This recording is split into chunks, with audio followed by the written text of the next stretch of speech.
Good evening and welcome to Mountain Bears. I'm Aeson and of course I'm sitting down with the cubby with the mostest, Techy-Joe. How are you, honey? I'm doing okay. How are you this evening? Doing well. Trying to just get through everything without murdering people. It sometimes be a little bit of a problem with me. It can. It can. It can. Oh, goodness. Yeah. Well, at least we have some things in the news to laugh about. We do. Well, I don't know if it's news. Let me clarify. I don't know if this has made the news yet. It has, however, made the Twitter world, the Reddit of us just dying laughing at people. So, okay, there we go. We talk all the time about, TikTok talks all the time about cultural appropriation. Can we stop the gay appropriation? Well, I don't even think it's gay appropriation. I think it's one of those moments where it's like you heard the words. Uh-huh. And having no clue what that might be about. It was Right. like, yeah. That sounds fine. Uh-huh. We'll use that. Yeah. Yeah. No. No. Some of y'all are straight guys. Stop it. Stop it. Stop it. You're going to get yourself in so much trouble. So, yes, if you are like most of the world that does not quite understand male chastity, you may not have known that it was Locktober. But you might start hearing some of your straight male friends talk about their own version of Locktober. And locking it in. And yeah. It's like, I'm going to lock in and grind for October. So they're all about Locktober. And that is not what Locktober is about. Stay the hell out of November. Oh, yeah, no, you don't. No. Well, some of them are there. That's a whole different, like, subreddit. That's a whole different group of guys. Well, true, but, November's a little bit different. Yeah. Stay out of it unless you know what it is. Don't be Twittering it and looking like a fool. And if the men in your life say stupid shit like, "Oh, I'm locking it in for October," ask for the key and tell him point blank, if he doesn't make the $500 donation by the end of the month, he doesn't get his key back. Well, there you go. I mean, I totally encourage straight women on the other side of this to be like, sure. I'm on Amazon now. Yep. Get metal, not plastic. Yes. I mean, I would say go big or go home, but that's kind of its own chastity device joke. But, right. Sorry.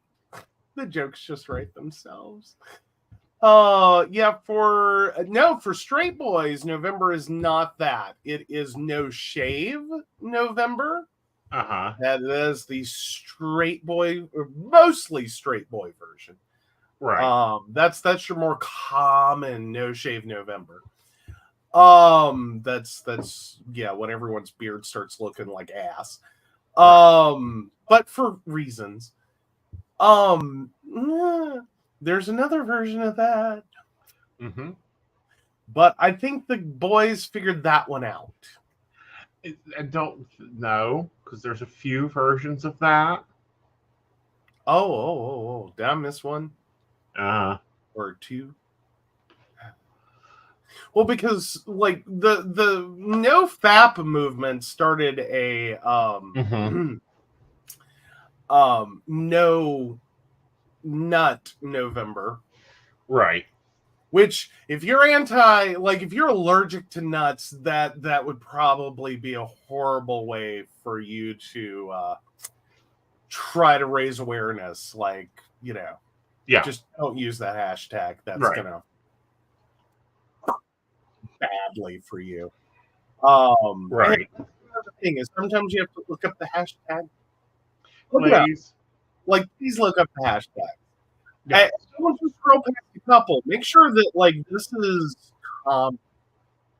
not like you get a couple of posts down and then it's like, oh, these are different people.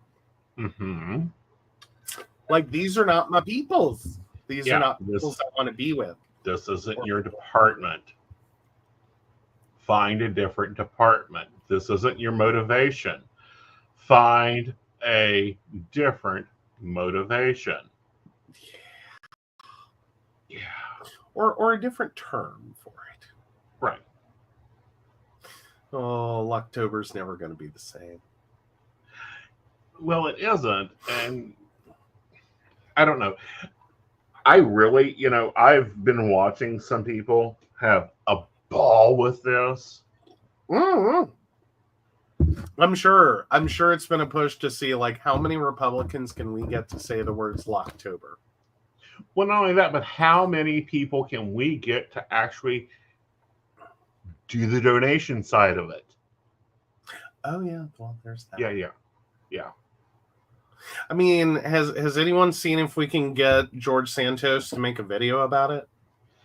I don't know. He has me banned. George Santos has me banned. Oh,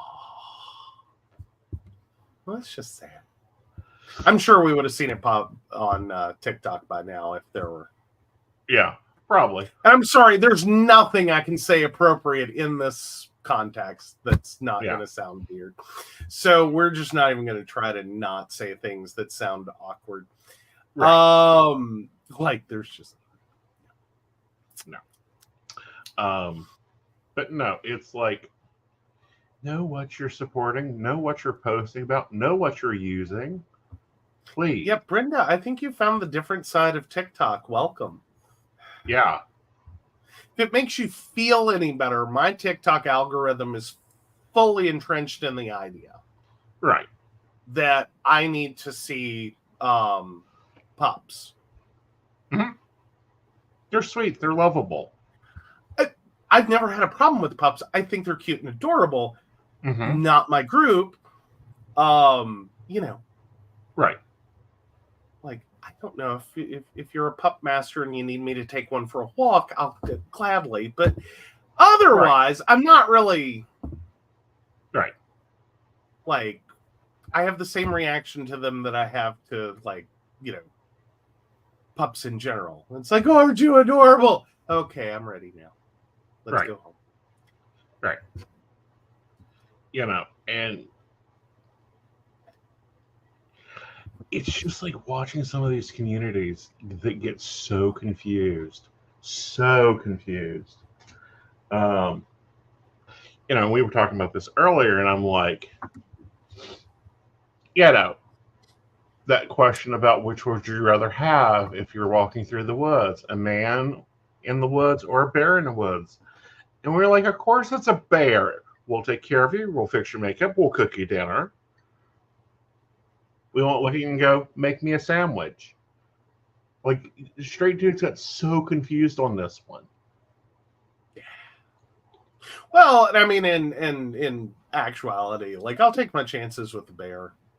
Mm-hmm. Like, I've dated men. Mm-hmm. Okay? Like, I've been on dates with men.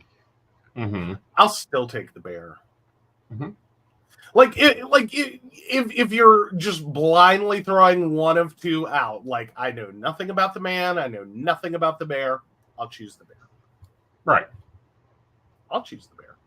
Right. Just saying. Statistically, the odds are better. They are. And statistically, it's more like clarify your community. Clarify where you're making these statements at.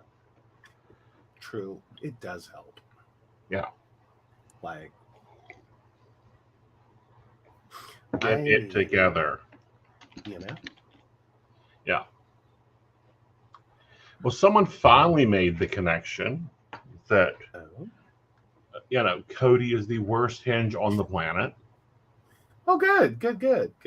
Yeah. We've seen him fail 3 marriages. He's now, got a release from the church. That was enjoyable. But now they're even starting to show where he's failed in communication, failed in like half the shit going on. And I'm like, we should have saw this. Like, we were calling this ages ago. Where have y'all been? I was gonna say, like, it hasn't looked good. It hasn't looked great from the beginning. Like, there were some early moments. It's like, oh, okay, this is cool. Ooh, what? Right. You know what I mean? Like, it went for a little while. I was like, oh, okay. This is a little. I think up to season 9, he was doing fairly well, but I think that's because his wives, aka metas, were handling it around him. Even then, they're like, oh, yeah. Yeah. Like, there have been moments, though, where it's like, that smile's pasted on. Like, you are not 100% behind this. I got it. Mm-hmm. Like, yeah, that doesn't, like, right. Like, there have been a few things that's like, okay, if you're fine with that, that's great, but do you know that's garbage? Right. Yeah, that's not how that works. Like, all right. Like, that does not sound good. Yeah. Right. So, yeah, he's done quite a number of things, but it looks like there is kind of a little trend brewing. Mm-hmm. And it looks like it might have been going for a minute of like the worst of Cody Brown. Yeah. Like, they're just starting to show everywhere he messed up. And I'm like, every hinge in the planet needs to be watching Sister Wives and taking notes on what not to do. Yeah, don't do this. Any of it. All of it. Any of it. All of it. Yeah. So, yeah, like, even a year ago, Reddit has a Cody is seriously the worst. How does he not realize? Oh. Yeah. And then, we see, like, Janelle and Christine starting to, be, like, the perfect friends, which are great metas. And they had 30 years together as metas, starting to continue on. We see Mary, like, she's figuring it out piece by piece. Like, she is slow to the pickup.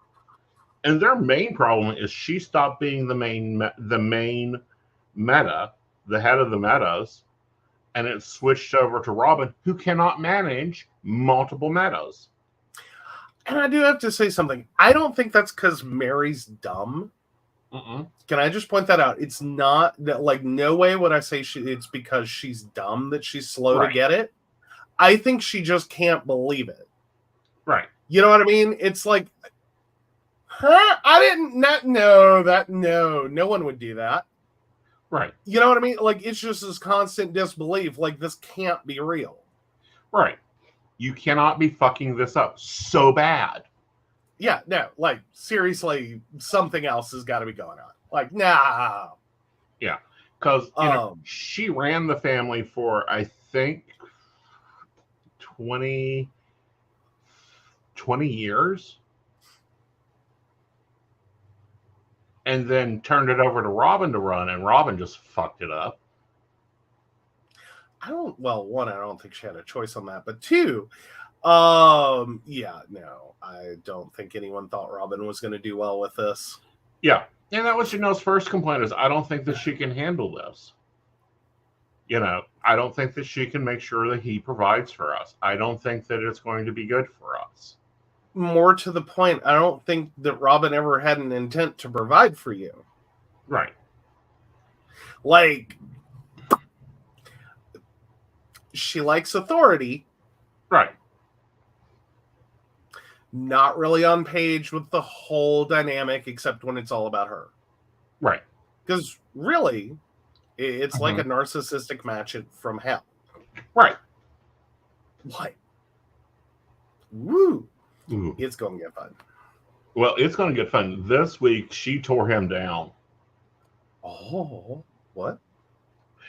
Robin tore Cody down. Flat out said, I'm losing respect for you.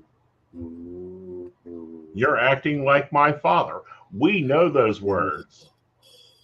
We know those words are death sentence words. Yeah, it's normally not a good moment. For any couple, anywhere, right? Any relationship, really, right? I mean, right. I mean, context is everything. Sometimes those are good words, like, but rarely.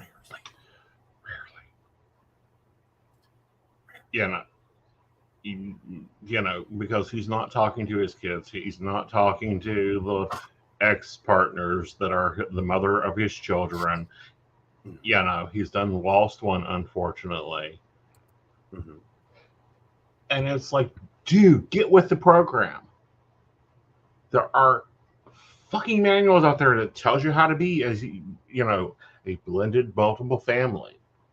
Mm-hmm. You have 18 kids. That means you call 3 a day. Yeah. Well, but the reality is, mm-hmm. I don't think this has ever been about. It's all about him. It's never been about them. Right. You know what I mean? Like, I just have constantly felt like these are status symbols around him. Mm-hmm. You know what I mean? Like, and that's been my biggest problem with the show, and like, why is this on the air in the beginning? Is because I don't know. It just felt like trophies. Right. And this is my wife, and this is my wife, and this is my wife. Right. You know what I mean? Like, it just kind of started there, and it just off a cliff for me. True. Now, if you reverse that and look at another show that appeared up like after season 2 of Sister Wives, it was Me and My 5 Wives. That dude. Now, granted, we are removing the religious dogma, setting it to the side. He's got his shit together. Okay. His construction company's running fine. His 5 wives, they bought a house. They rebuilt the house. Everyone has their own little apartment. Most of his wives are now grandmothers. Mm-hmm. And, most of them have decided to stay home and do childcare, and they all do childcare together. And that was the one I thought was going to fail. Like, if I was comparing the two families, I was for sure Me and My 5 Wives was going to be a failed relationship. Sometimes I think it's the first 5 minutes. Mm-hmm. Like John and Kate +8, 5 minutes into that when I was like, this is going to be a divorce. Right. Like, this is so bad. Yeah. You know what I mean? Yeah. Like, I don't know. I feel like some of these, especially the reality-based shows, I feel like there's just a moment there for me where, somewhere in the first 5 minutes, I'm either like, okay, cool, which hasn't really happened yet. And because most of the time, it seems like y'all just picked a family that is a powder keg. Right. Like, this is not going to end well. Right. Like, there ain't enough therapy. There ain't enough therapy to pull this shit together. Right. So, yeah. Do you think the My 5 Wives thing, that was it looked like it on the surface, but actually all the ingredients were there to, it just hadn't, come together yet? It was still bubbling? Yes, but also I think that, his We Will Go head meta has her shit together. Like, that woman has a schedule. She keeps him on his schedule. She knows every penny going into that business and where it goes. They also have a nuclear household. And she's like, no, we are going to have a nuclear household. We aren't playing this game. Fair enough. Like, he was looking at moving to Seattle, and she's like, you better get to building. We aren't separating our houses. But all 5 of them work together, share him together, give him shit together. Which is an important part of it. Mm-hmm. And that's what we see that out of like the most successful ones. Now, today is National Coming Out Day. And I thought BuzzFeed had an interesting article I thought we should respond to. Ooh. And throw that over to you. Okay. But no, it takes, and I've said this from the beginning, everyone cannot be poly. It takes a lot of work, it takes a lot of communication, but it also takes a very strong personality. Yes. Yeah. I mean, I can get behind that. Right. But I don't know. Sometimes I have this thought, like, anyone could be poly, really, at the end of the day. Like, if you really commit to the decision, mm-hmm. and you are fully, you fully get in touch with the idea that like, monogamy has a lot of issues. Right. I think you could very quickly be good at poly. If you make the effort. Like, that's the, key ingredient. You're right. I think that not a lot of people can be poly. Here's why. There's a lot, and we're seeing this in the gay community right now, a lot of what I consider heteronormativization, straight washing. And we've talked about this. I don't know if we talked about it on the show or at dinner, one of the two. And it takes a good bit there to go, no, you've got jealousy, get over it. Mm-hmm. You've got to be independent. Nobody can be attached to me at the hip. Right. Like, I would be killing people.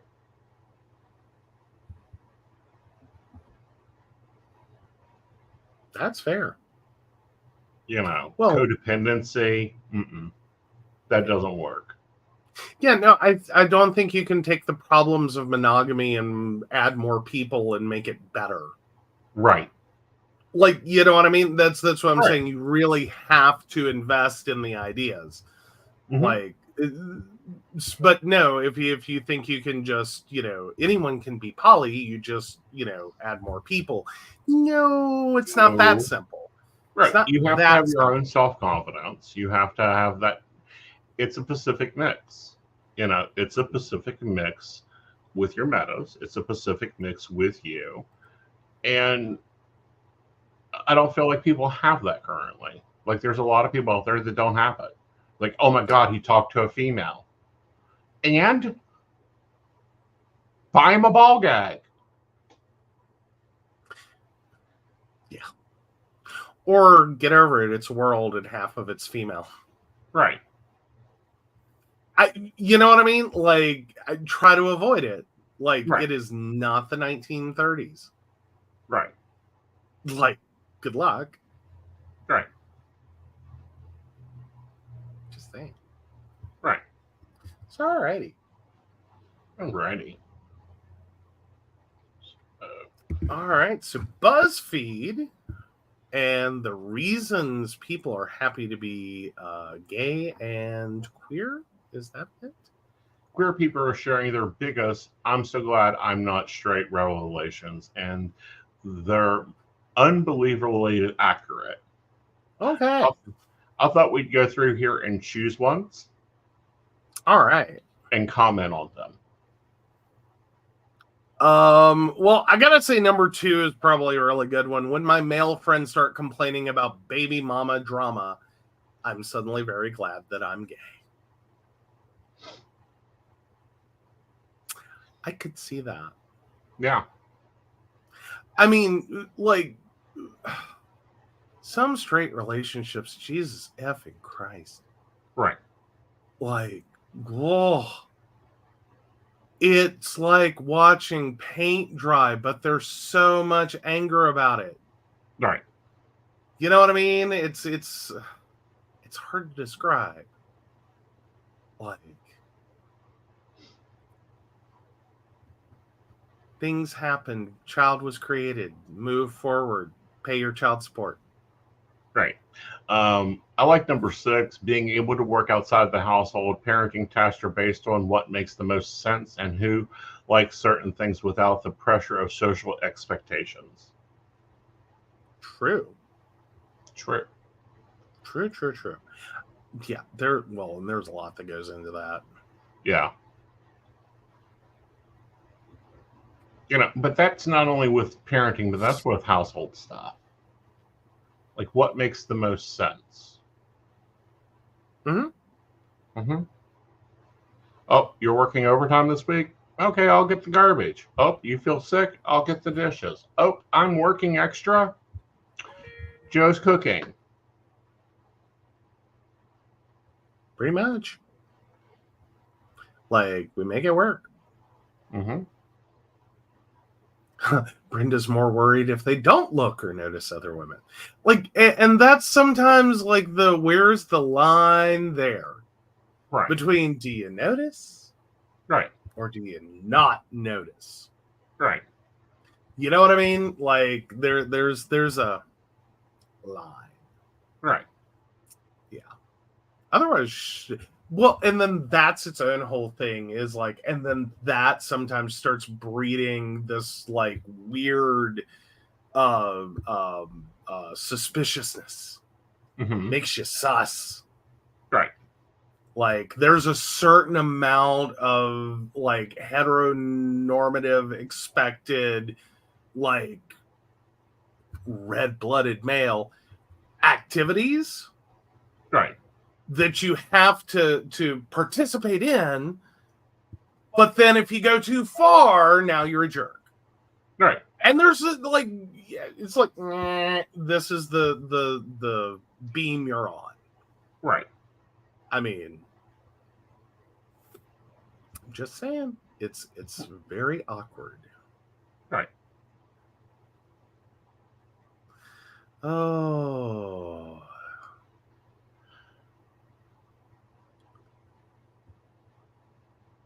Oh, here we go. And this is kind of right where I'm talking about.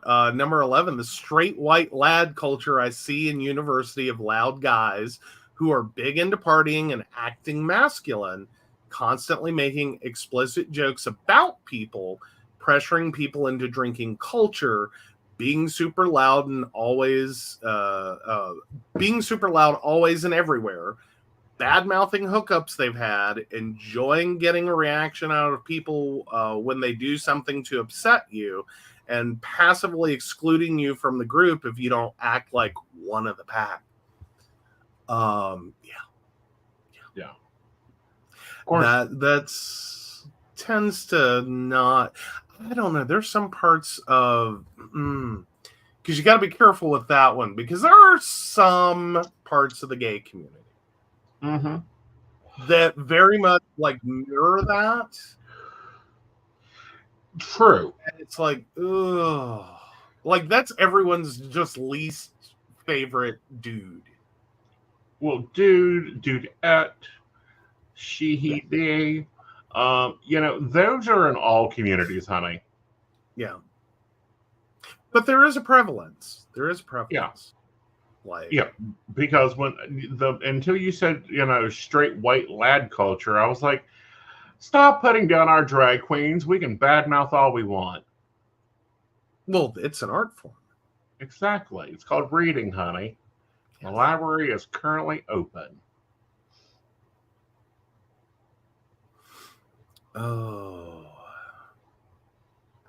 Oh, this one is got to be mine. Okay. Though I'm sure they're probably talking more about lesbians. Okay. So number 17, queer people are more often able to be friends with an ex. Many of my straight friends have ended their relationships with so much drama and fireworks that they can't be in the same room with one another even 10 to 15 years after a breakup. My exes and my gay friends' exes are all friends even years after the relationship fizzled. Why are so few heterosexuals not able to stay friends with an ex? True. Yeah, when they're dead, that's kind of a problem. But anyhow. Well, there's that, but like, hi. Right. It is a thing. Like, I'm not alone. It is. Oh. I like number 19. Ooh, what you got with 19? There's nothing. Oh, there's the. Oh. Go for it. Okay. There's nothing straighter than insisting on wanting children with your own DNA. Heaven forbid they actually adopt nowadays. There's plenty of children who need homes. But no, the straights are more than happy to go to family affirming care after years of just have a child that has the same wonky ears as their parents. Girl, just adopt a kid. Like there's a certain amount of like heterosexual sensitivity to not being able to have kids. One, like, whether it's actual infertility or it's just not working out for some reason. Right. Like that's some thin skin. Thin skin. Right. Oh.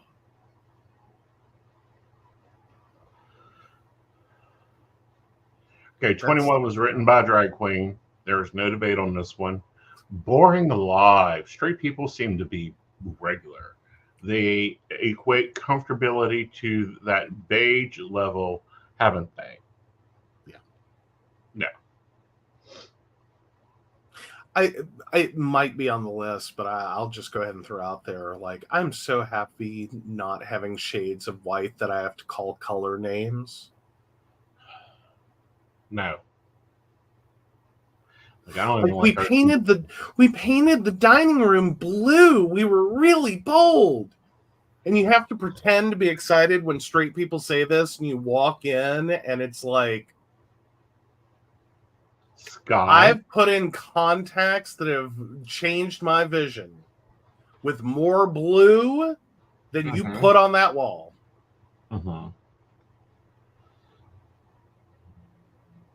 Because it's blue. It's like 2 drops of blue in an entire gallon. Right.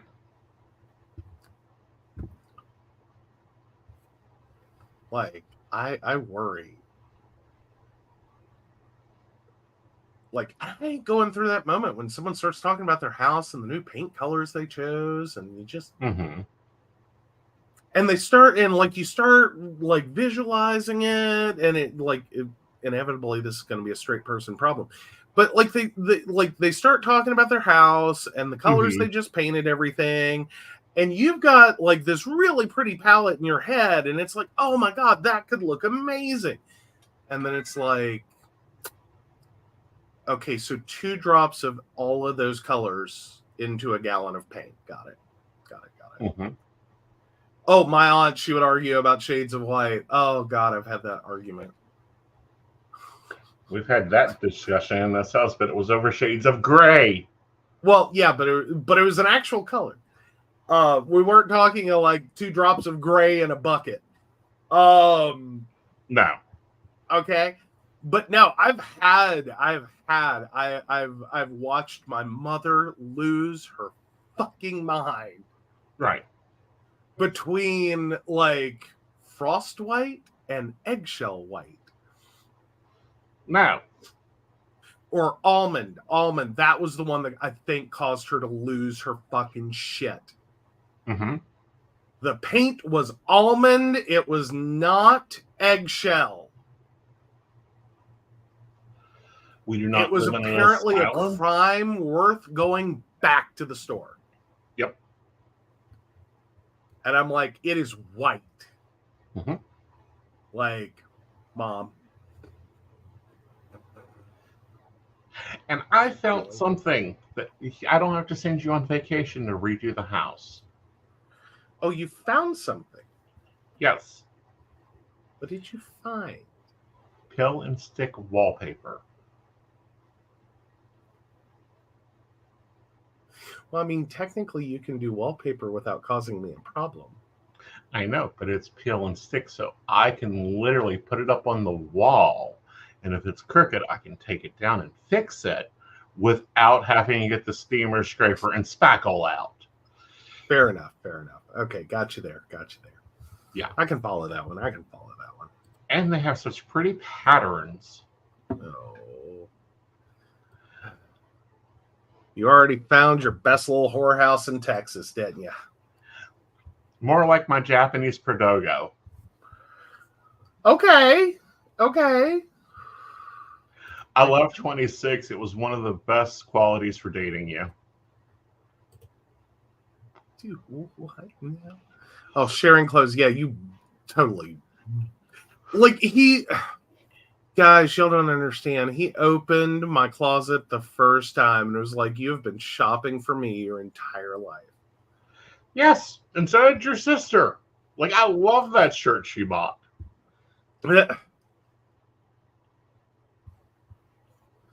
Oh, so what now? Love my brother's gray wells in his bathroom. It was purple toned. He said gray. Oh, no. Now, I will say we have accidentally bought purple curtains. That was I don't know. Our Walmart, I swear to God, if those lights get any more blue. Mm-hmm. Like, that's how I ended up with a pink keyboard, guys. Mm-hmm. Like, I was going for some retro 90s, 80s nostalgia look with a beige keyboard. I got that sucker home. It is pink. And it's my favorite. We need to go to Walmart's because I need another one. Because I've killed this one. Already? Yes. Oh my God. Stop. Well, in all fairness, this one was the keyboard that moved 3 offices, did go through me arguing for my position. Like, there's a few things there. I know, but that was just last month. True.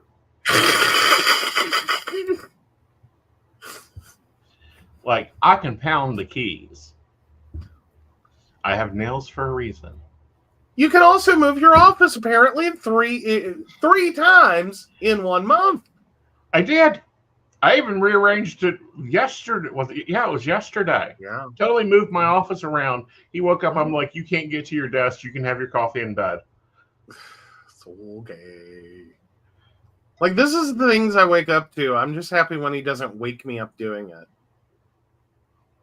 Like, that's where I'm at this point. Like, I do not move in this house before turning on a light.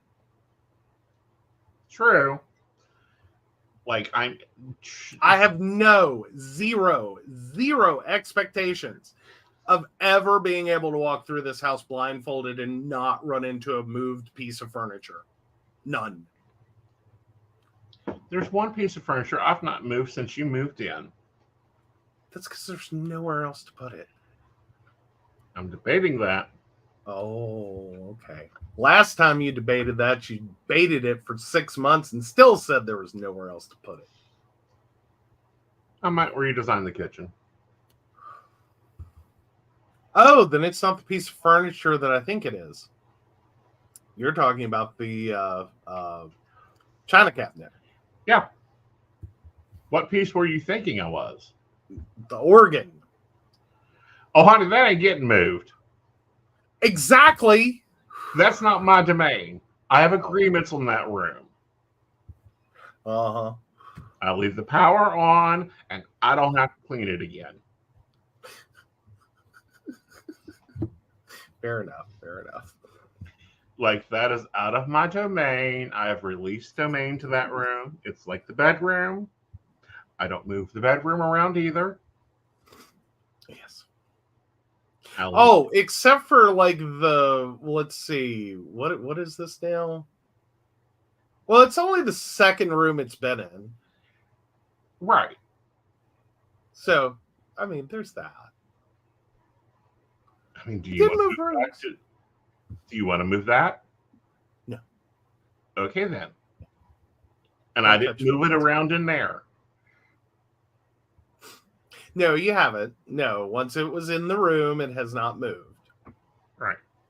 Like, I have hope of being able to find my glasses and put on clothes, but otherwise I don't move past my bedroom door without glasses and a very bright light. Yeah. I mean, like, I literally some days feel like the rat in one of those maze experiments where they just keep moving the cheese and the walls in the little maze to see how long it takes the rat to figure out. Like, literally, I've woken up in this house and had to stop and legitimately wake up enough to figure out how the fuck I'm going to get to the kitchen to get coffee. I always give you a clear path. It may not be the path you like, but it is a clear path. But when it's a totally different path, it's like, it's too early for me to have to figure this out. Like, just bring me coffee. I do. 9 times out of 10, you get coffee in bed. 9 times out of 10. You know, the other one, I'm either asleep or on a call or not here. Or under something that has fell while you tried to move it. That has never happened yet. There have been moments where stuff has fallen and you've been like, yeah. I woke up because I heard the falling. And then I walk out of the bedroom. The house is totally different. And he's standing in some random room or random space in a room. Like, huh? It's fine. I got it. I'm okay. Mm-hmm. If I have to climb out a window, I'm not coming back in. I'm finding my car keys, climbing out the window, and I will be at Starbucks in whatever article of clothing I can leave this house in that makes me not arrestable. Uh-huh. And you can call. Uh-huh. How done. Just saying. But no, if he has to get his coffee, it's very easy. He gets out of bed, he walks around the bed, he goes into the den, goes from the den to the lunchroom to the kitchen. It's a simple path. He doesn't like that path. I don't like that path, but every once in a while you have inadvertently used the coffee table, or not the coffee table, the kitchen table, the dining table, as a staging area. Mm-hmm. And unfortunately, it has become impossible to get to the coffee pot. Uh-huh. And it's like, I am blocked from this side. Right. So now, like the little rat going, I knew how to do this yesterday. Uh-huh. I'm blocked from this side, too. Just going to go back to bed and off a hand, apparently. Oh, you aren't that bad. You've always been fed. You've always gotten coffee. It may have had to wait for a minute. It did. All right. And only once have I had to chew that coffee. That wasn't my fault. We weren't at my house. I do have to say, the house in Princeton was not prepared for coffee making in a natural disaster. So if we lost power, it's like, well, no coffee for you. And he's like, that's unacceptable. I will make coffee. Right. And we chewed it for a couple of seconds, looked at each other, and I was like, I'll get my wallet. Like, I'm in town. Yeah. Like, I get in the car. There's no natural disaster bad enough that we can't drive until we hit coffee. Speaking of which, I need to go to Lowe's.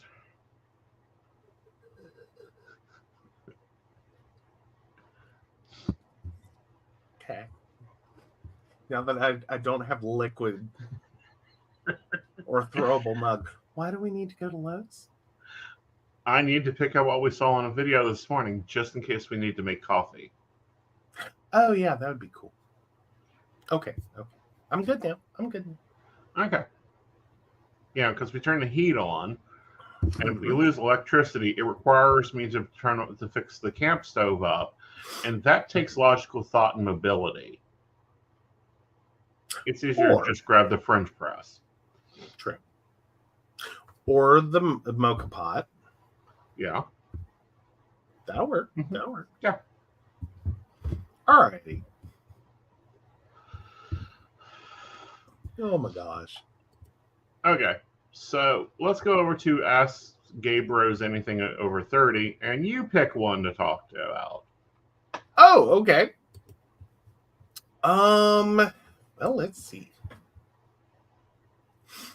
I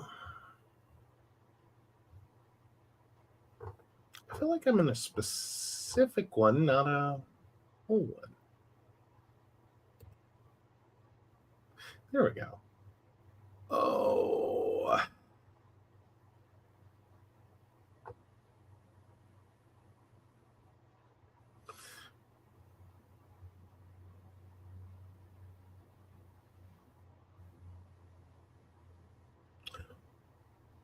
Ooh, this could be a fun one. The ick. Okay. So recently, my algorithm has been giving me videos about different people and their icks, things people they are dating do that are an immediate nope. Not harmful behavior, mind you. Something that makes you go, nope, I don't think I can deal with that. Putting ketchup on steak type things. My question is, what are some of y'all's icks? I'm interested to see some from a mature gay perspective. Edit, in case anyone is wondering, my icks include the phrases, I love my Crocs, I don't eat vegetables, and I don't really read. I figured this could be a fun one. What's an just nope thing that me or anyone else you're dating, have dated, has ever said that, like, in that one sentence you were like, nope, over. I don't date smokers. Done. That ain't happening. 50 texts from you before we've even met. Okay. What are you doing? Where are you at? How are you? What's up? I'm having lunch. Super clingy? Not happening. Okay. You know, Fair nice. enough. You know, super stocky-ish. Not doing that either.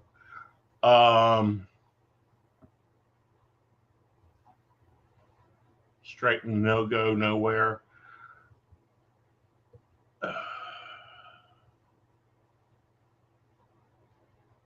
What about food? Any food ones that like, if you saw someone do this to their food, you would just be like, no.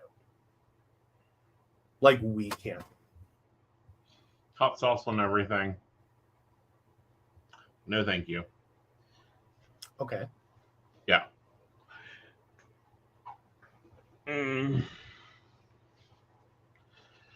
How they talk to the waiter. Oh, yeah. See that. Yeah. I don't play that game. That one's fair. Like, that usually shows a whole side of a person. Mm-hmm. That it's like, this is a pretty simple interaction. Yeah. Like, you know what I mean? Like, most of the things you needed to know about how to handle a server interaction, you learned by the end of kindergarten. So if you, like, because it's not a real complex, like, right. Hi, how are you? I'm good, thanks. Like, it's the introduction to every language. Exactly. You know what I mean? Like, it doesn't have to be... Right. Like... Dropping the F word, and I'm not talking about fuck. Oh. That is not part of our conversation. We don't use that word. Nah. So you're talking about just like randomly, just like, oh my God, that's so F word. Mm-hmm. Or there goes that F word. Take me home. Like, no, drier than the Sahara. Bye. Bye. Yeah. And that's the ick. Yeah. Like, in a nutshell, that is the ick. Mm-hmm. All right. So, unless you have like any more you've thought of. See, I'm trying to remember why I dumped dudes. I think usually for you it's more complex. Yeah, like it's a stack of issues normally, Yeah. but no, those are the quick, like, you're dead. Yeah, and again, that's the ick. It's the sudden, it's like sudden death of a relationship. Like there's nothing you can do after this point. Mm-hmm. And it's normally conversation. Like if you do not have a vocabulary that is larger than 4 characters, I have an issue with you. Okay. I could see that. What about you? No, I hadn't. Someone I did go on a date with managed in one sentence to just, nope, we're not dating. Okay. Yeah. That I mean, it took a little while, but I realized later it was an ick. Like after they said it, I just Mm-hmm. What they said was, after all of that, you're gonna have dessert too. On a date I was paying for. Right. And I really hadn't had all that much. Like, I will grant I had the tour of Italy, and yes, I was getting a piece of cheesecake. I was getting the piece of cheesecake to take with me. Right. I didn't get that far in the sentence. Mm-hmm. Because they had pretty good cheesecake as I remember it. Yeah. Yeah. Like and this was before the ick was a thing. But I quickly realized that anyone who starts to critique Right. what I'm ordering or Right. what I'm eating, what I'm choosing to eat. Mm-hmm. Nope, you're done. No. Like I have zero. I also had and again, this one took a while to develop. But because one ex actually successfully did it, Mm-hmm. and did it the whole time we were dating. Right. I never liked it, but I didn't ick on it. Right. But I immediately found after that experience, after that relationship, that no, you can kill a date with me. You can immediately sudden death yourself with me by ordering for me. Right. Like, no. Like, you can do it preemptively. You can do it after the fact. Like, I say what I want, and you go, no. Mm-mm. No. No. No. Because I actually watched one of my great aunts go through an entire marriage. Like, I didn't see the whole marriage, of course, but I like my experience of their relationship was her husband ordered everything for her. Mm-hmm. And I just, whoa. Mm-hmm. Whoa. Yeah. No, there's an ick there that it's like, oh, no. Yeah. Like, this tells me too much of things I don't want to know about. So it's like, nope, you're done. Right.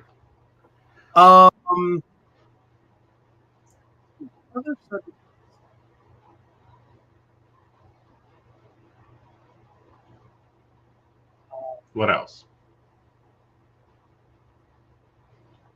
This one may be bad, but I don't drive. I don't know what it is about those words, but it has had an ick effect on me before. Right. Like, I can understand, like, it's not always 100%, like, but it'll hit 90 percentile of, like, you better have a good reason. Right. Like, you need a good reason. But yeah, just people that are like, nah, I just never wanted to drive. It's, I mean, like, if you're blind, I can understand why you don't drive. If right. you know what I mean? Like, if you have a physical limitation that driving's incapable, I get that. Right. Like, or, but just trauma like, related to it, that's a whole different story. Yeah, no. I get that. That falls in the good reason. Mm-hmm. But if it's just like, no, I just never had any interest, like, right. What? Like, what? Yeah. Do you not want to be independent? Working through trauma, having trauma about things, that's different. Yeah, no, having a trauma, having a physical limitation, a horrible experience that caused this, I get that. Mm-hmm. But no, I've had people that, like, but when it's related to nothing, like, like, mom tried to get me to drive, but I just wasn't interested. I just didn't see the point. Right. What? So you're, like, perpetually 14? Right. Like, you know what I mean? Like, you were, like, you showed up, hit 14 and went, yep, nope, this is it. Right. Like, this is, like, as mature, responsible adulting that I need to do. Right. Like, I don't need to be able to drive, don't need to be able to, manage transportation for myself. Because that's the rest of it that I've noticed that frequently goes with it. Mm-hmm. Is it's like this total dependence. Right. And it's like, no, I'm cool with that. Right. Ick. But no, it has to come up when it's like, yeah, I never learned to drive. Mm-hmm. I just didn't want to. Right. Like, it's just this.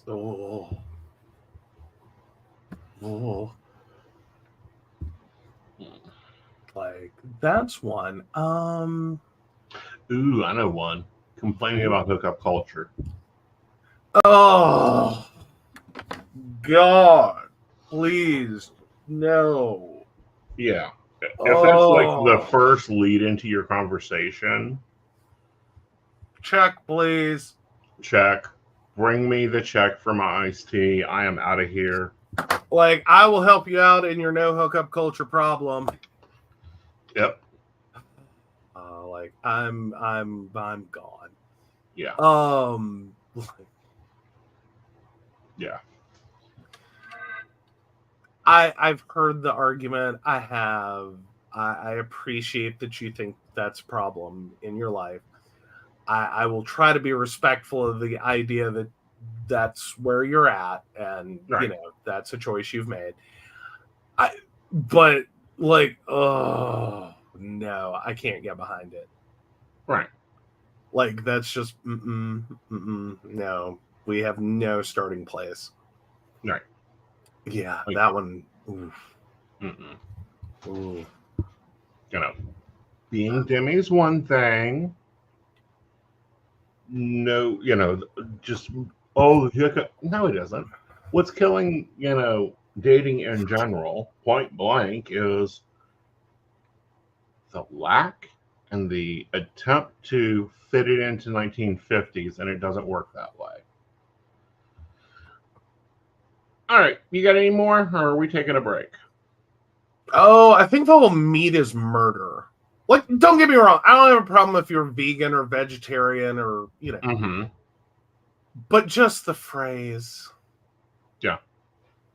Like, one, you're going to ick me, we're not dating.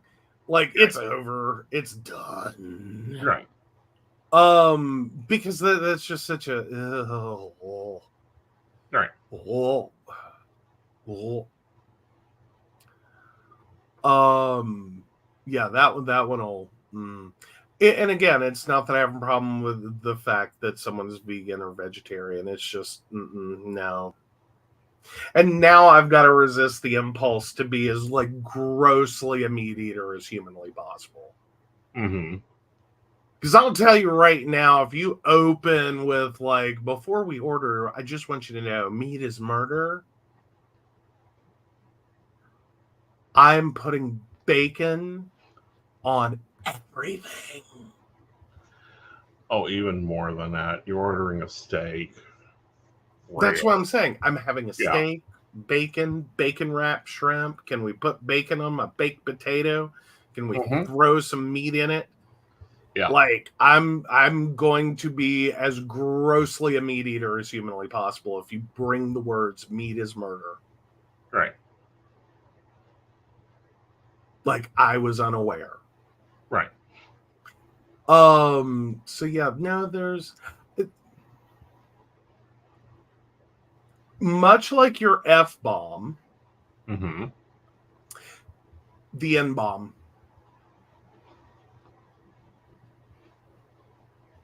Yeah. The normal one. Not like there's not a new one.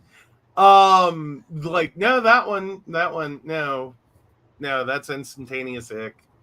Right. Like, that's a right. Like, scenes from my childhood that I do not want to hear again. So yeah, no, I think that's my. I can't think of any others. Okay. Well, let's hit a break, and when we come back, we'll find out if you're the asshole. All right. Love diving into metaphysical topics, psychic insights, and lively discussions? Now you can help keep the conversation going. By becoming a Patreon supporter of The Psychic Coffee Shop, you'll gain access to exclusive content, behind-the-scenes insights, and special perks just for our patrons. Join our community and ensure that your favorite psychic show continues to thrive. Your support helps us bring more enlightening episodes, special guests, and deep dives into the world of the unseen. Become a patron today and enjoy a cup of wisdom with us every week. Click the link to join the baristas and unlock exclusive content. Thank you for your support. Unlock your full potential with Aeson Knight's life coaching. Are you ready to take control of your life and manifest the future you deserve? Aeson Knight, a seasoned life coach and master psychic, is here to guide you on a transformative journey. Whether you're navigating personal challenges, career transitions, or seeking spiritual growth, Aeson's life coaching services offer tailored guidance to help you achieve your goals. With Aeson by your side, you'll discover the tools to overcome obstacles, embrace your true self, and create a life filled with purpose and fulfillment. His unique blend of spiritual insight and practical coaching empowers you to turn your dreams into reality. Ready to make a change? Book your session today and start your journey to a more empowered, balanced, and joyful life with Aeson Knight. Click the link to schedule your first session and step into your power. Are you ready for an electrifying podcast experience that keeps you coming back for more? Join Aeson Knight every week as he takes you on a journey through captivating shows, each exploring unique and fascinating topics. And here's the best part. By subscribing, you'll never miss an episode where you can get your burning questions answered live on air, absolutely free. Whether it's relationship advice, career guidance, or mystical insights, Aeson's podcasts have got you covered. When you subscribe, you become part of a vibrant community, engaging directly with Aeson as he shares his wisdom and leaves you feeling empowered and enlightened. Don't miss out. Subscribe now and be part of the conversation. What you'll get by subscribing: Monday 5 p.m. Metaphysics. Today, soulful conversations with Aeson Knight and Firefly, exploring the essence of metaphysics in today's world. Tuesday 8 p.m. The Psychic Coffee Shop. Dive into current events with a psychic twist, featuring special guests and thought-provoking discussions. Friday 9 p.m. The Mountain Bears Podcast. Lively discussions from a gayish, techy-ish, bearish perspective with Aeson and Joe. Sunday 5 p.m. Psychic That Plans. Get a weekly tarot energy overview and time management tips from Aeson Knight. Click here to subscribe now and never miss an episode. By subscribing, you're not just tuning in, you're joining a community of curious minds and ensuring you're always in the loop with Aeson's insightful and interactive shows. Don't wait. Hit that subscribe button and get ready for an amazing podcast journey. Ready for an enchanting journey of self-discovery? Join Lord Aeson Knight in our Wicca courses. Unveil the secrets of Wicca. Explore deity relationships, rituals, and more. As a third-degree high priest, Aeson Knight guides you toward empowerment and enlightenment. Enroll today and take your first step into the magical circle. Click the link to begin your journey. Psychic Saturday. Get 50% off with Aeson Knight every third Saturday of the month. Don't miss out. Book now. All right, welcome back. All right, what you got for us? All right, am I the asshole for lying to my wife's friends after an argument? My wife, 39 female, and I, 40 male, have been married for 8 years and have a 4-year-old son. We both work full-time, have a good handle on household duties and expectations. My wife has been really busy at her job the past 6 weeks or so. Her job does a lot of seasonal work, and this time of year is among their busiest. They have a lot of seasonal workers they hire to help, and they held a party happy hour for them last week. The week before the party, my wife was at a work conference for 4 days while I was holding down the home front. The day of the party, she told me that she would only stay until 6 or 7 so that she could be home for our son's bedtime. I went about our normal evening routine with our son and got a text from my wife about 7:15 telling me that she was just wrapping up and would be home soon. I put our son to bed and started doing some cleaning, and the next thing I know, it's 9 p.m., and my wife isn't home. So I text her to see if she's okay. She calls back a few minutes later and tells me she's still talking with people, but will be heading home soon. I was a little frustrated and annoyed by this.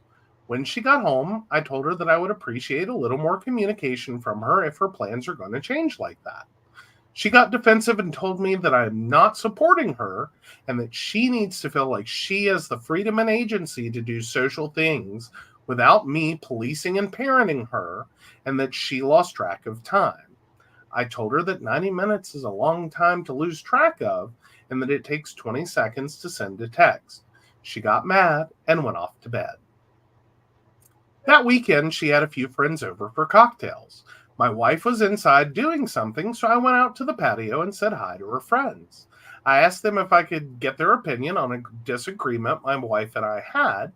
I told them the story about my wife's work party, but I lied and told them that it was me that stayed out without updating my plans. They started going off on me for not respecting my wife enough to give her an update after 90 minutes, and that even though it's important for parents to have social time, I need to recognize that the only way I can do that is by my wife staying home with our son. They all told me I owe my wife an apology and that I need to do better. In the middle of their admonishment of me, my wife came out and asked what we were talking about. One of her friends said that I had just told them about the party the previous week, and they were telling me I need to apologize. My wife looked confused and said, "But I was the one who had the work party." I was sitting there with a little smirk on my face, and my wife got pissed. Her friends did too. Her friends told me I was a jerk for lying to them and tricking them. I asked them if their advice for me still applies to my wife, and they all got defensive and tried to change their stories. My wife got upset because I embarrassed her. So OP has offered the following explanation for why they think they might be the asshole. My wife attended a work event and didn't update me when she stayed out longer than expected.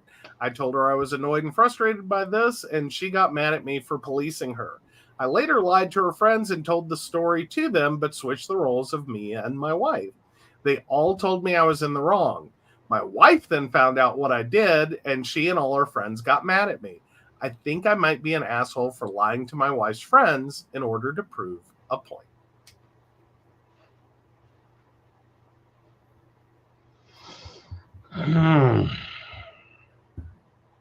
I feel feel like you're going with there's layers here. There's multiple layers here. Okay. I find it interesting that they got mad at him. But then we're immediately willing to totally switch sides when they found out it was her. Exactly.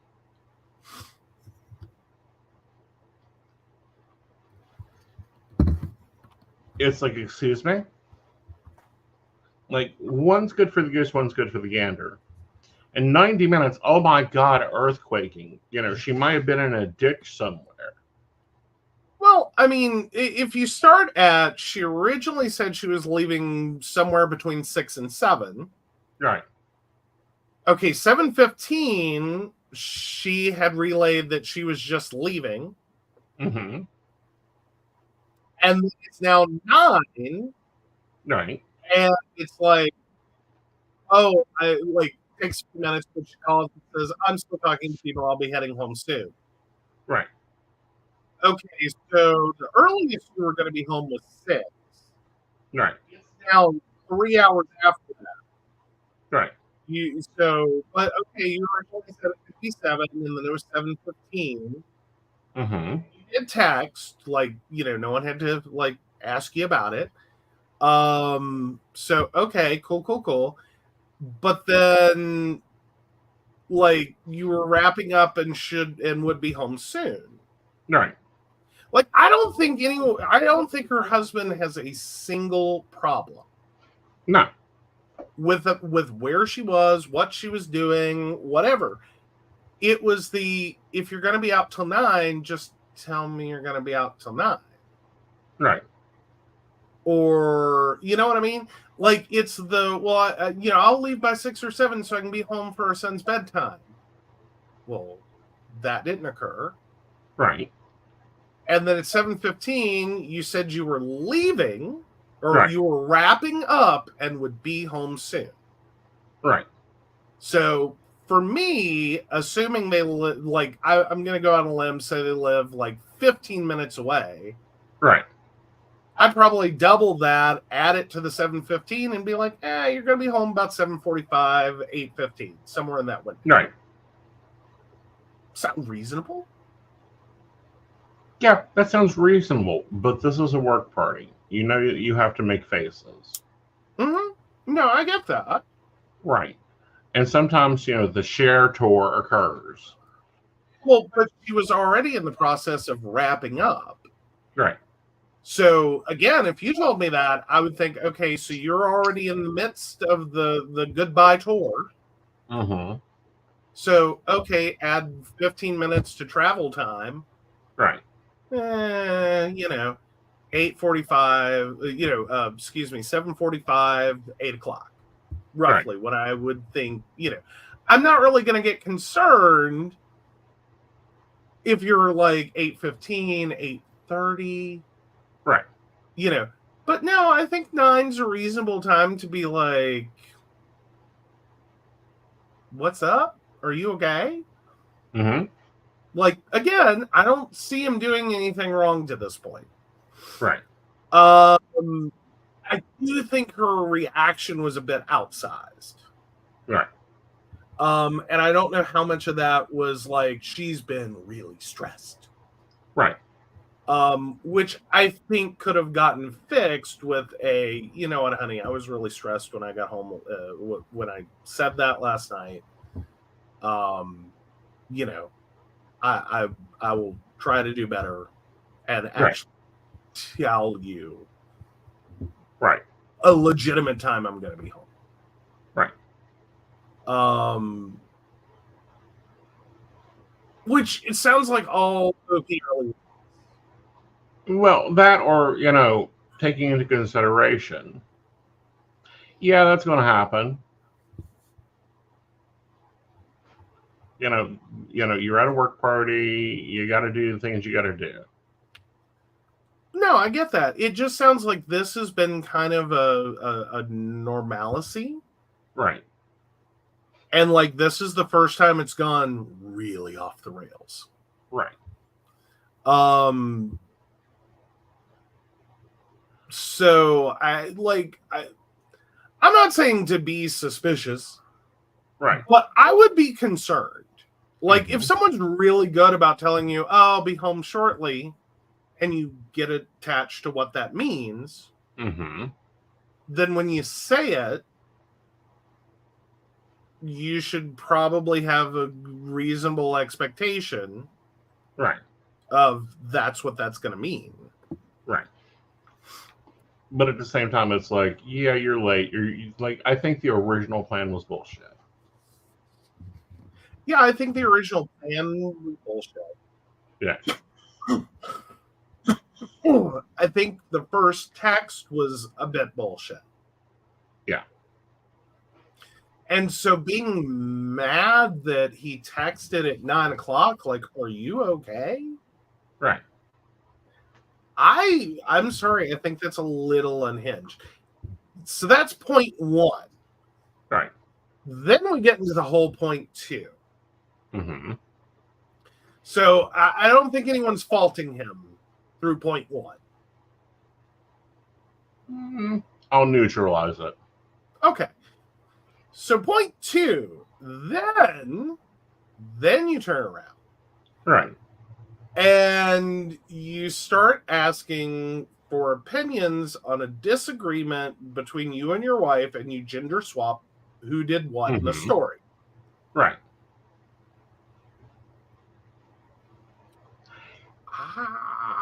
That's I have a problem with. That's where I think he became the asshole. I really think that's where he became the asshole. Why did you gender swap the roles? Yeah. Because you knew. You knew already. Right. If you didn't, and you told the story as was. Right. Either A, your wife was going to be pissed that you told that one. Right. Because you had no business. Or B, and that's per terms of anyone's marriage, whatever they may be, but you knew you were going to get in trouble for this. Right. But then you also, I think, pre-expected what their reaction was going to be if you told them what it was. Well, and see, here's my problem. Why are we airing our dirty laundry? Yeah, you didn't want opinions. You wanted votes. Right. You were taking score. And I think that's the part you really got to focus on. That it's the in this moment for my vote of you are the asshole. Right. I'm going with point two. Right. Is where you did this whole charade. Right. I don't have a problem with point one. I think that was the point where your wife was the asshole. Right. Like, marginally. Like, I think that was maybe you should give her a break. It's been a long week. But I don't think your request or anything you said was out of line. Like, that's reasonable. Right. Point two is where you lost it. Right. And all you wanted were an intimidating number of votes of agreement. Right. And furthermore, no. More to the point. So if your wife hadn't let the cat out of the bag and said, but I was the one who had the work party.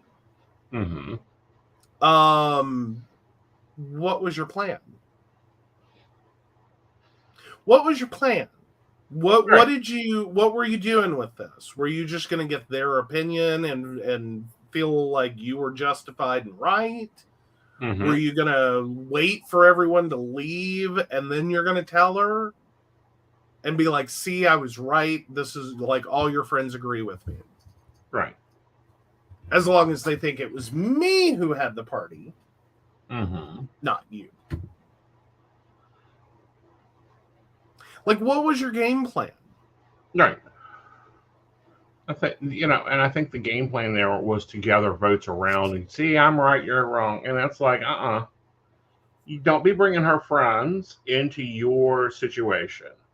Yeah. So now that makes me go backwards and go, I don't think point 1 is quite what you made it out to be. Right. Like, your point 2 and what you did now makes me think you're a bigger asshole because I don't feel trustful. Right.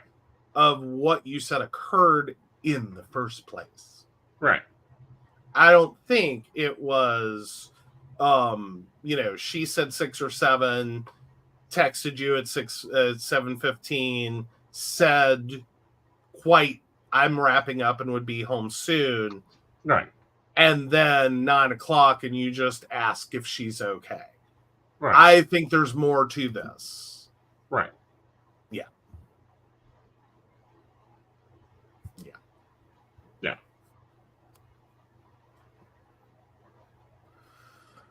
Like, I feel like there are probably many more texts. Oh, yeah. So, I'm going to go with you're the asshole, the unequivocal asshole. Mm-hmm. I'm going to go with you are the asshole. Oh.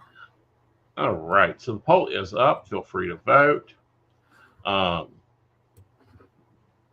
And let's jump over to ethical non-monogamy. Yes, conflicted and struggling. So we date together as a couple and have been seeing a couple for a couple of years. Use couple in that sentence one more time. So we date as a couple and have been seeing a couple. I've run out of fingers, so imagine another couple of years that this has been going on. Mm-hmm. All right, so our little bunny foo-foo moment is over. We do not date separately, and my wife has said doing that is not something she wants to do, so please don't suggest this as a solution, as it's not available. My wife really likes them, and I'm definitely meh about them, and have been from the beginning. They were the first couple we met in ethical non-monogamy, and they've been very patient with our growing pains and the things we've worked through as we have been on this journey. During this time, I've had issues with alcohol use, been depressed and on meds, and come off them. I'm really not into the other woman anymore and dread situations where we have sex.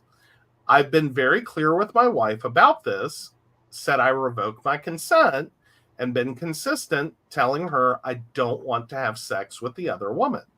I have had porous boundaries in the past, but have been firm and consistent for the past 6 months.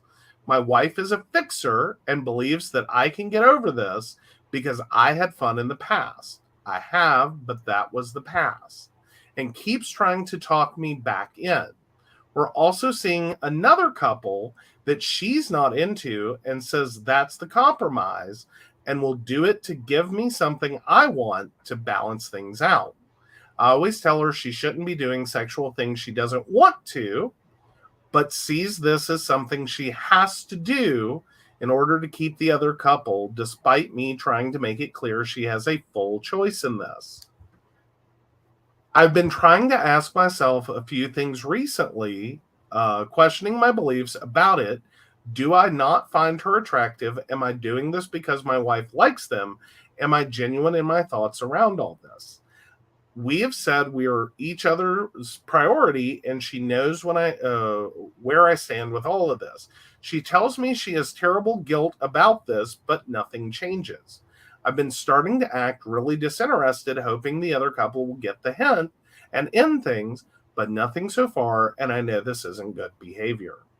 Apathy and resentment are building, and I'm feeling a bit lost. Any constructive advice would be appreciated. Edit, I am in therapy and starting with someone new and hopefully more helpful.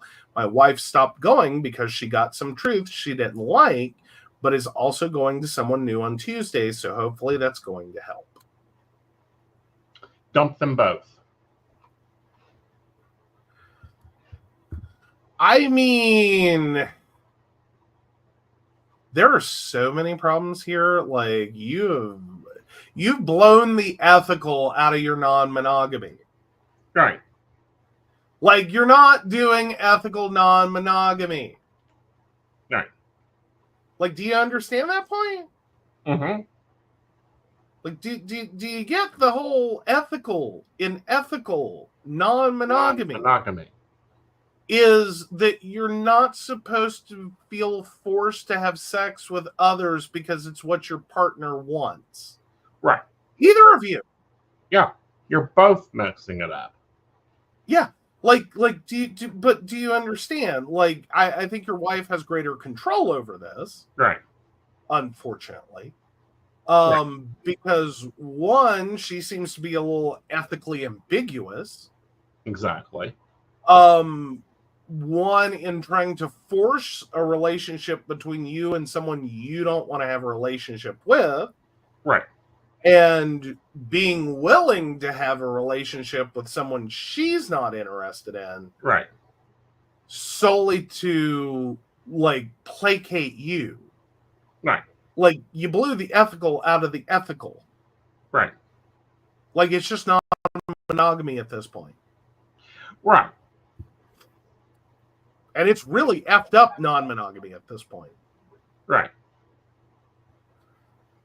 I mean, I as for advice, Jesus, I hope this therapist is good.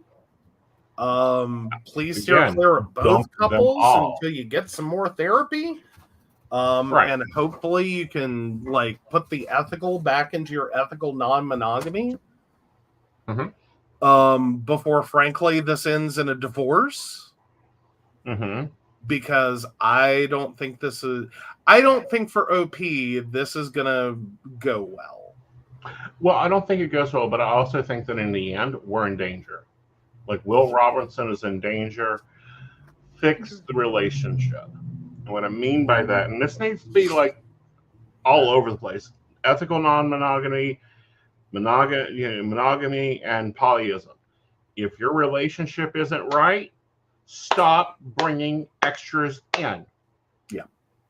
Well, I mean, on some level, I'll almost sit there and be like, sometimes, you know, penis or pussy of, you know, mercy. But I can follow that line from Dan Savage. I don't know necessarily that more people is going to help. I don't even know that it's going to hurt. Right. But I do have major problems with the fact that, like, all of this for someone who has a substance abuse problem and has, you know, like, been depressed and on meds and has gone off meds. Like, your wife isn't a fixer. Right. Like, that's a cute way of saying she's a manipulator, she's coercive, she's, you know, unwilling to compromise, or more importantly, her version of compromise isn't normally called compromise. Right. Like, everyone's having sex with someone they don't want to. Right. Isn't really a compromise. Right. You know what I mean? Right. That's like, don't know how to make that clearer. So y'all need to go back to square one. Yeah. You have many problems and you are basically forcing them onto other people. Right. Do you understand that there is a wife in one relationship and a husband in another? Right. That's not going to be happy if they read this. Right. At all. Right. Like, I would be devastated to read that. Right. Like that's not like text message of we're stopping. Yeah, like no. Right. I'm not the thing you suffer through. Exactly. For your spouse. Right. I'm not the I'm not the troll on the bridge on the way to the, mission completion item. Like, that is not, like, and that's fundamentally What's what you have made here? One wife and one husband in different relationships. Mm-hmm. No, please don't do that to people. Right. That's where do you think that's ethical? How does that sound ethical? Right. And furthermore, how does that sound even factual, understandable, buildable? Like, you're trying to make connections here. It's not reasonable. No. Like, you're really failing this one. So that's why I'm like, you really need to go back to square one. Make sure you understand what ethical non-monogamy is supposed to be. Mm-hmm. I'm fearful that you have read more than two, and you need to throw that out and burn it. And then pick up the charred remains and burn it again. And then go get the ethical slut and more love, less conflict. Yes. Yeah. We're big fans of those books. But if for no other reason, then you really have to get the ethical and the understanding of what ethical means and who all ethical is supposed to be applied to, which is everybody. Before you try to participate in ethical non-monogamy.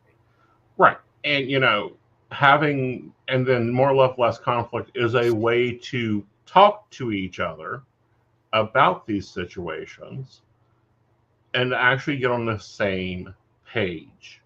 Mm-hmm. Well, because fundamentally, for this to work, let's break through the ethics for just a second. For this to work, OP has to lie to a wife, pretend he's interested, pretend he cares, pretend he's having a good time. OP's wife has to go lie to a husband, pretend she's interested, pretend she cares, pretend she's having a good time. No. That's disingenuous. That's not what you're doing. Right. Technically, I think that would be classified as cheating, in my opinion. I'm struggling to see the difference between that and, like, when someone cheats on their spouse and, like, oh, she hasn't had sex with me in 6 years and we're dead bedroom and, blah, blah, blah, blah, blah, blah, blah, blah, blah. She's horrible and put on weight, blah, blah, blah, blah, blah. Right. Blah, blah. Or he just works all the time and he's not interested and, he doesn't care about me. He cares about the dog more than me. Like we've dead bedroom, blah, blah, blah, blah, blah. And then inevitably you find out they have a newborn. Right. Oh, really? Dead bedroom? Dead bedroom. How do you have a newborn? Right. Or multiple. Not interested? All right. Hard to believe, but So yeah. Yeah. All righty. So let's take a look here at the poll. So we have 2 votes. Ooh, and we know that a cat voted. Well, I'm counting the cat's vote because she is a loyal listener. So no, you're a dill pickle. Oh, going for dill pickle. All right. Fair enough. Like, there's a lot going on in that. Right. I mean, it is like it wasn't so bad in the first half, and then the last half is just like, Go. So, but no, I'll. We'll count both votes. Okay. So I was just letting the ones that know that yes, we're counting all votes, feline included. I mean, one of our co-hosts is a feline. But yeah. All right, guys, we will be back at 6 p.m. on Sunday to work on psychic the plans. You guys will be seeing how the week has went. It's been crazy. And, of course, I'm going to be on taking calls all night long, whether you need me or not. She is your cat. Fair enough. Most likely. All right, guys. You guys have a great weekend, and let's have fun with it. Good night, y'all. Yep. There we go. All right. So, of course, we want to thank Beverly Walker, Mika G, Brenda, Joan Owen, Shannon C, Shannon D, Lady Gwendolyn, Caitlin Bell, Devin, Bella, and Maria Meyer. If you'd like to learn more about us, the show, or how you too can become a Patreon sponsor and receive all the wonderful benefits our baristas receive, please visit us at pcspnetwork.com. Yes. Have a lovely evening, y'all. Good night.